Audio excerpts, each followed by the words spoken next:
Nick Kroll and John Mulaney. Yes. They're both brilliant stand-ups, Here they but they're come. promoting Oh Hello on Broadway.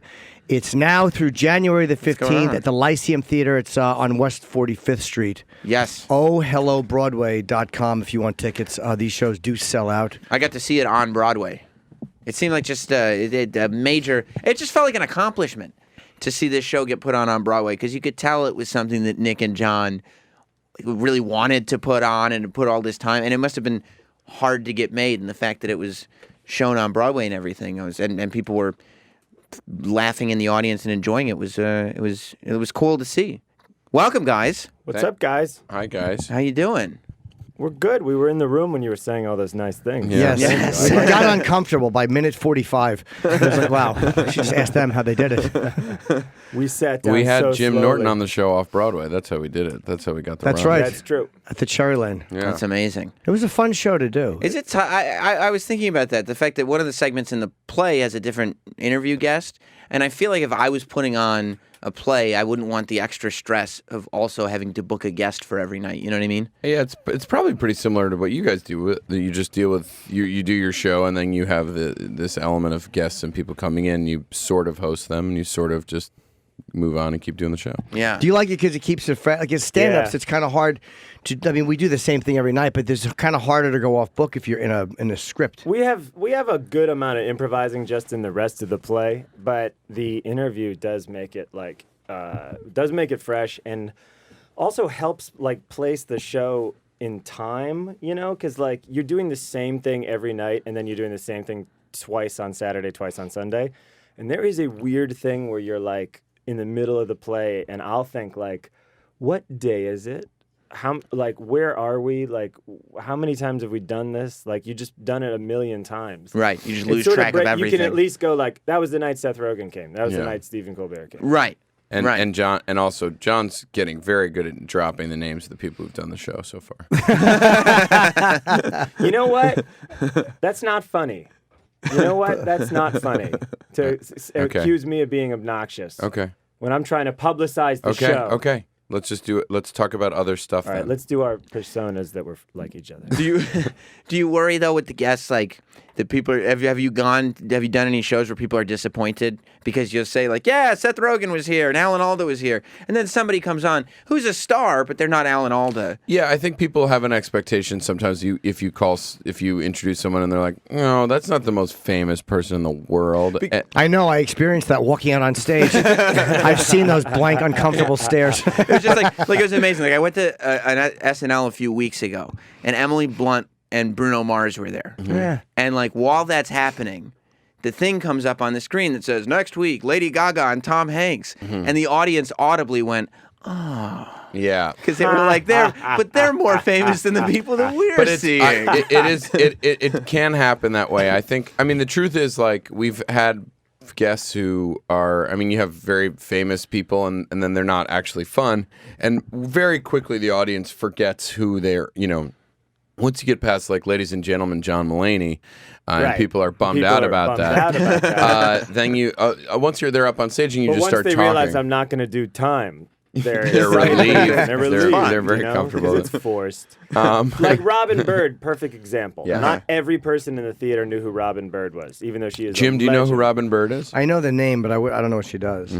Really? No. That's so. Well, you didn't Did grow grow up in New in York the- City, right? I grew up in Jersey. Yeah. What did does you- Robin Bird do? Robin Bird hosted a cable access show that interviewed porn stars and strippers. Okay, yeah. Then I know the name. I Yeah. just didn't. Yeah, from Like, like she and Al Goldstein brought a famous sure, screw. case against the Supreme Court about.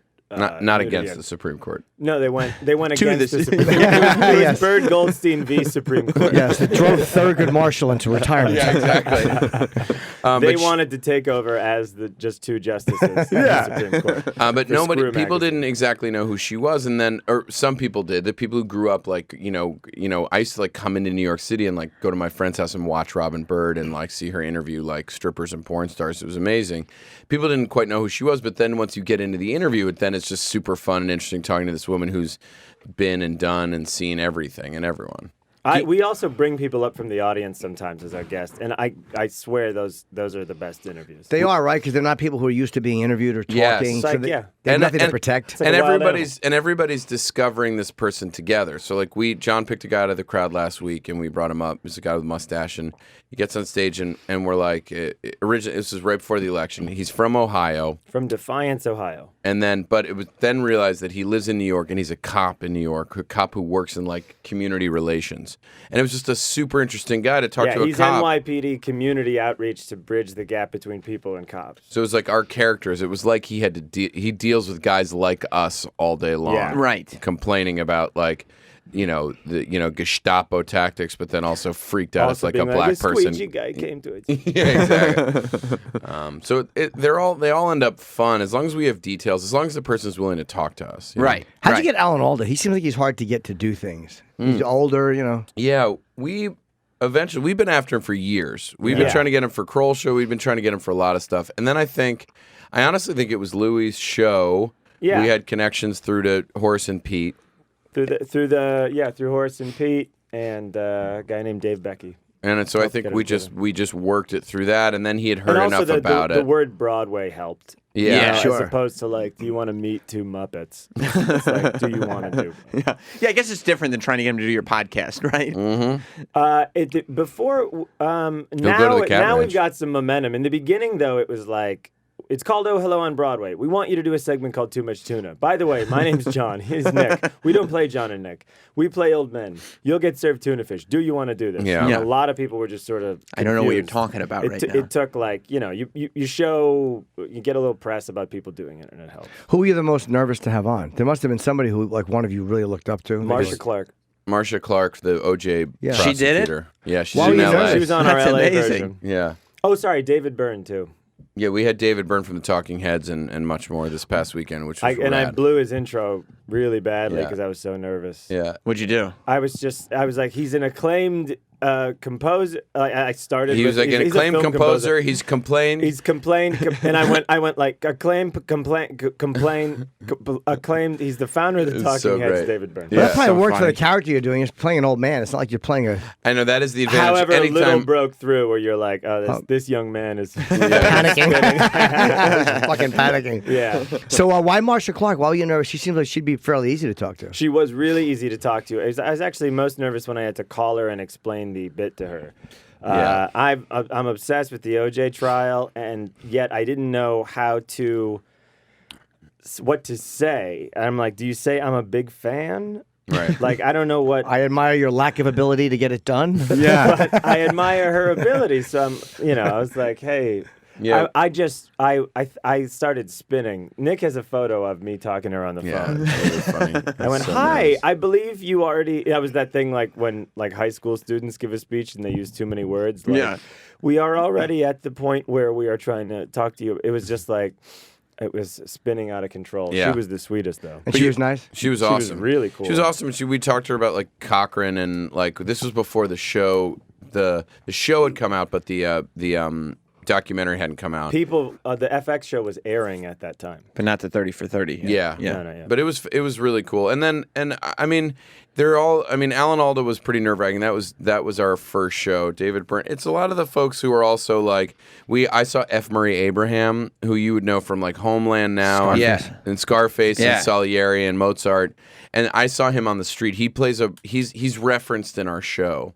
And he's like a major plot point in the show, but you never see him. And I saw him on the street, and I was like, "Hey, we do this show. It's called Oh Hello, and we have this bit where you get referenced, but we never see you.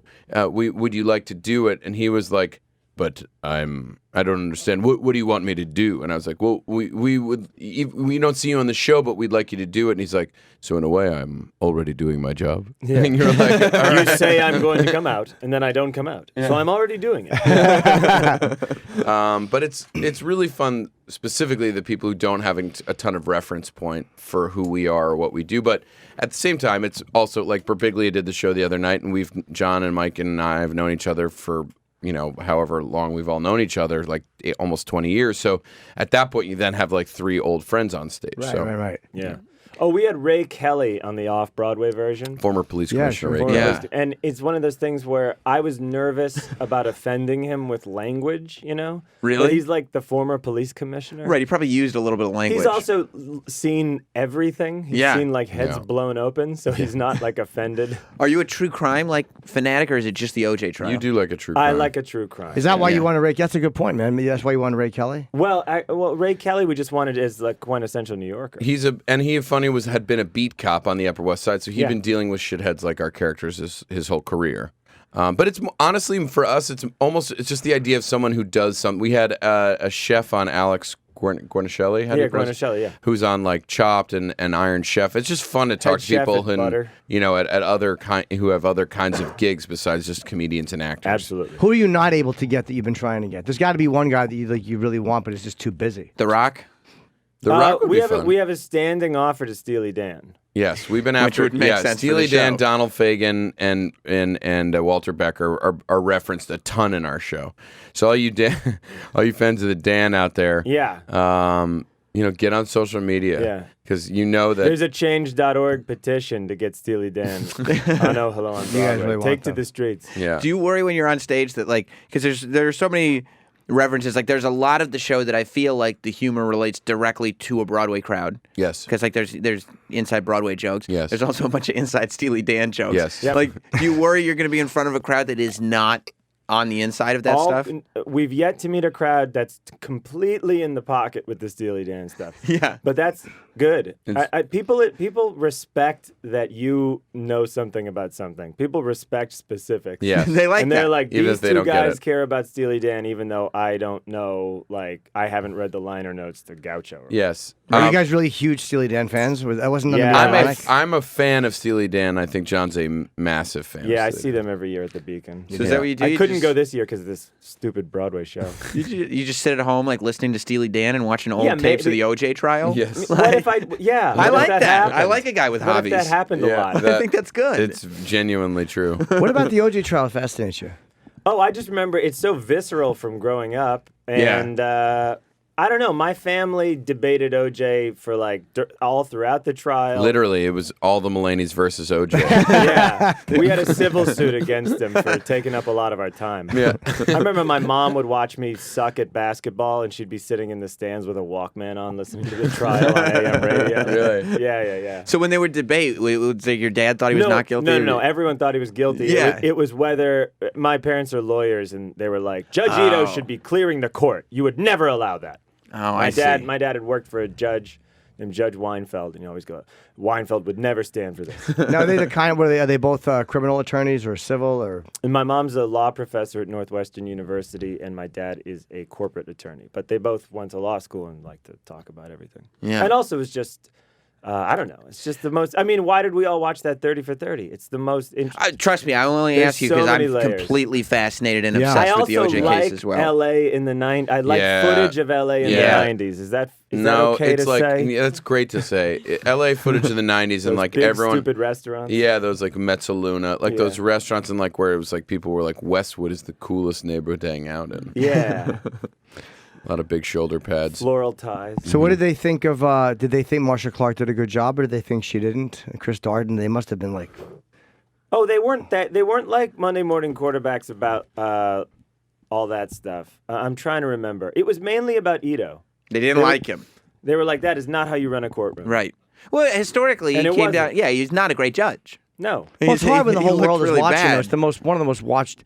It's the first time the whole planet got to see a trial happen. Yeah, I would Yeah. definitely It was say a it's big the one. most watched So he was under a trial. lot of pressure to not fuck up. And he fucked up. Yeah, But he he also blew it. he But he played to the approved cameras, right. He which is also so weird. approved the idea of the whole world watching. Right. Yeah, I mean, I like And then he would, it's just like unprecedented to give like these little soliloquies about what's happening as the judge. But I think there are a He lot of- and the Anna Nicole Smith judge, Judge Larry Seidlin. Yeah. They're my favorite judges because they just would talk emotionally about what was happening all the time. I think there are a lot of judges that are like a lot of doctors who have these like God complexes that get to stand up in front of people and they're the ones Sure. who say what goes. well, it's and like stuff, it's also and like so- religious people like, or if you like, I feel like half the rabbis in the country were like wanted to be actors, and they're like, I think I'll be a rabbi, and I'll have a captive audience. Yeah. That way. Right. I don't know if it's the same with priests and shit. I think like so, like 'cause Southern priests and stuff. They gotta Yeah. open with a joke. Yeah. Same as anyone. Moyles, the guys who do the circumcisions, like always are doing shtick. I've never been It's to a like- bris that didn't have 7 minutes of material. Yeah. Really? Yeah.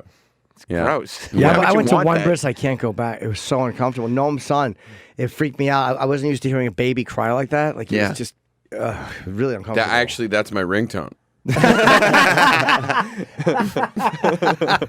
The fucking animal wailing of a Also, baby. I was at a bris where we were all like back against the wall because no one wanted to look, and the moil kept being like, "Come on, gather around." I had to, from my best friend from childhood. I held his they give a little wine to the baby to numb it all. Yeah. And I was holding like the gauze of wine in the baby's mouth and like had a bird's eye view of the fucking operation. That's terrible. It was a real trip. Yeah, it was really. And then I did it to myself. Well, John John married a Jewish woman, so he did a self. Did you do a self circumcision or no? Yeah, there's a kit. You can do it at home. Right. After you break the glass, then you pick up the little shards exactly. of glass Then and you you just go. take care of it Then there. the bride and groom depart, and there's this little kit, and yeah. Did you convert? No, I didn't come. Oh, that's cool. Yeah, it's always weird to me. No, I'm He's only saying, saying. oh, thank That's God, that's cool, cool. that's Okay, it. good, No, good, good. meaning when people are religious, and it goes both ways. Where like one has to. I know a Jewish girl, and she wants to get married, but she has to marry a Jewish guy, and she wants him to convert. And I'm like, there's so much to that. Who gives a fuck? I know, and then she'll get old enough where she doesn't care anymore. Maybe not, yeah, because it's like just marry a good guy. You're gonna marry an asshole who converts, or a Yes. nice guy who won't. Did she ask you to, or you were just like, I didn't want Well, to? no, she was raised culturally Jewish, but no, we were married by a comedian. We didn't have a relationship. married you? Dan Levy. Who's got a special out on Called CISO? Lion on CISO coming out today. Yeah. Wow, that worked well. I know. Jesus, now Dan owes me. I know, but he did your wedding, but your family is Catholic. Yeah, we grew up. We're the most Irish Catholic people. Did So you? it wasn't important for either one of you guys. It's important for my family, but the older I get, the disappointed both families equally. yeah.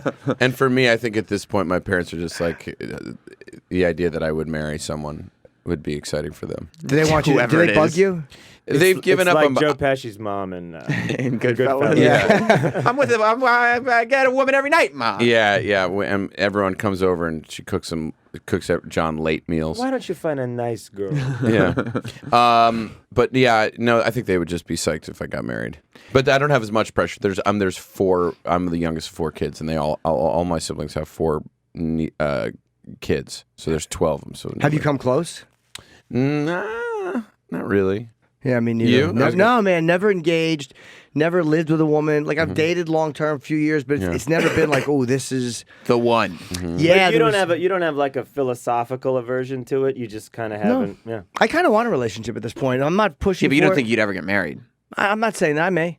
Really? If I love somebody enough, why not? It's like I've seen single life for 48 years. Right. You know, Yeah. What, Yeah, what else you're do I like- need to look for? Right. Right.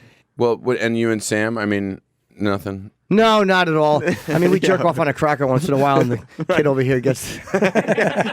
Kid over here gets a snack. Over here. And that's like a family. Yeah, It's yeah. like trying to force Kind of is what family is. Yeah, like. yeah, it is. video. It literally You is. charge jizz It's like crackers. everyone. The parents dump all their shit on you, and you have to eat it. Yeah. Yeah, that's exactly right. Did you guys grow up like theater fans? Because that really did. I brought it up Yeah. before, but that struck me when I was watching the show. Was like, these guys know a lot about Broadway. Yeah, I mean, I grew up in Chicago, but there's a ton of theater from the Goodman to the Steppenwolf and Second City, and there's lots of smaller theaters there.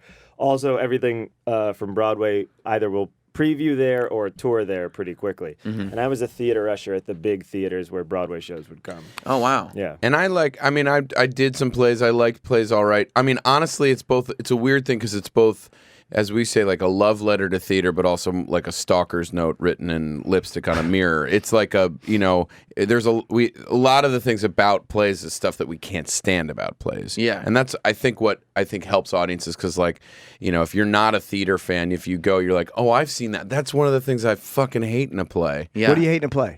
I mean, Fake smoking. fake smoking is annoying. People Have you ever screaming. smoked? have you? I mean, has anyone who's smokes I in a smoked play for 17 years. Yeah. No, but has anyone who smokes in a play ever smoked a real cigarette? Yeah, they look it's like fake this smoking. Weird, like, Terrible. Up, they hold it like they're in a 40s movie. We do it in the show, but like one-sided phone calls, where like you make a phone call and you have to repeat all the information so that the audience knows what the other person's on the other line is saying. Oh yeah. I mean, it's just like also being in the crowd, being in the audience and sitting next to... I was at a play and I watched this woman open up a Tupperware of blueberries or like a plastic thing and she started eating them and you could hear the plastic and I was like, all right, that's fine. And then I saw a guy sitting on the aisle opposite her, older guy, getting so annoyed at her eating the blueberries, and then I couldn't stop watching him nudge his wife and get pissed off about that. Because so it's for me, it's like it's the experience. Partly, it's the experience of going to a play. What's it like to be in the crowd? What's it like to be on stage and acknowledge? Like to me, it's just my issue with theater is how embarrassing it is for everybody to pretend like the two people on stage are in a Chinese restaurant. It's like we're all in this fucking theater together. Like it drives me I remember crazy. in college being second row watching a good friend of mine pretend to be FDR, and I was just like, "What?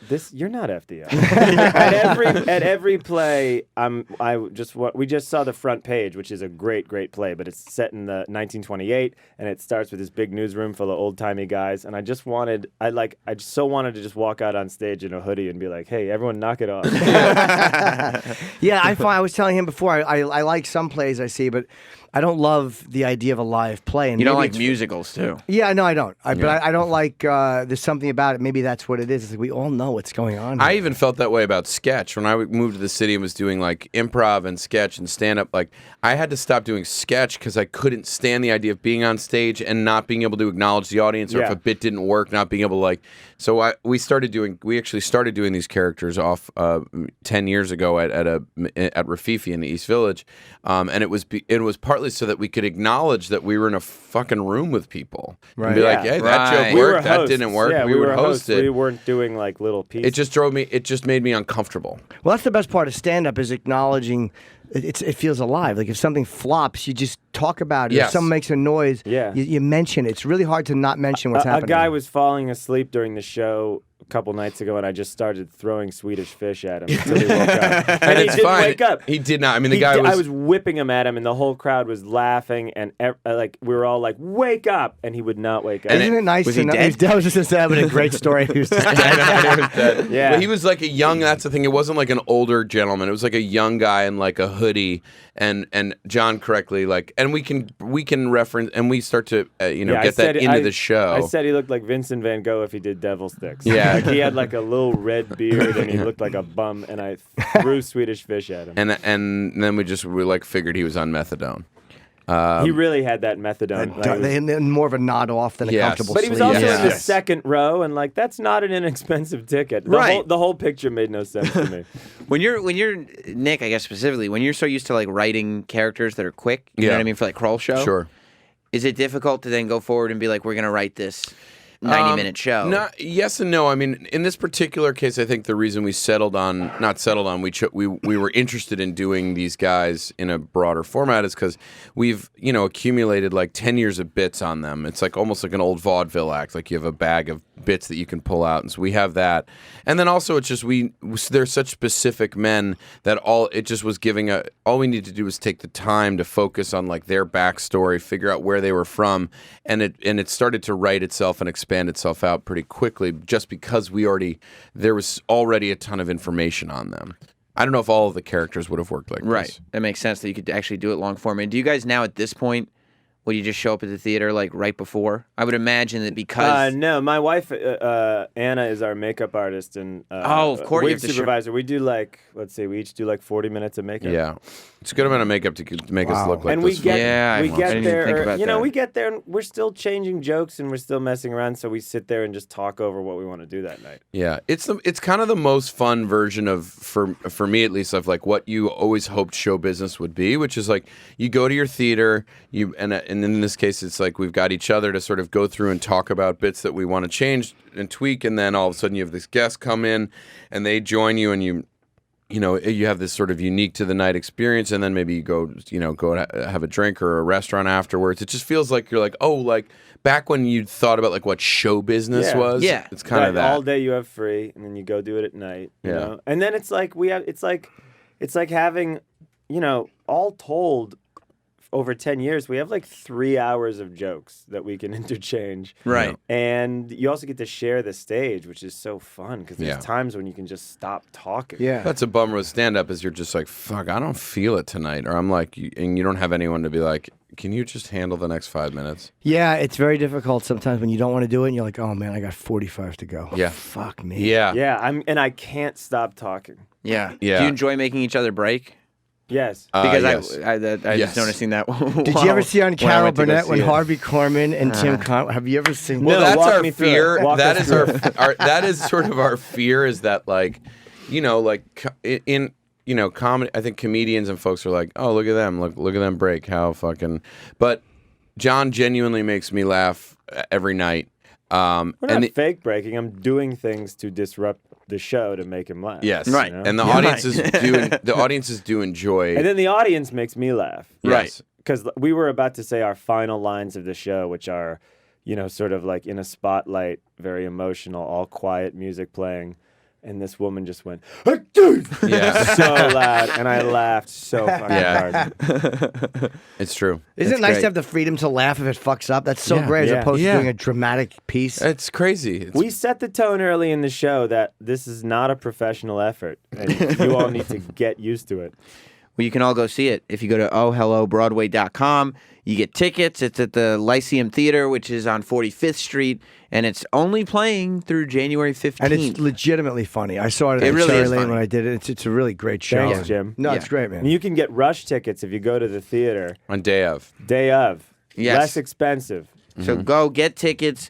Thank you guys very much for being here. Good Thanks to for see having you, us. Tim. And, Thanks for having us. Yeah, we'll And have you can we back just again quickly soon. talk about Scientology for 45 minutes? I would love to. I would love to. I'm doing a documentary.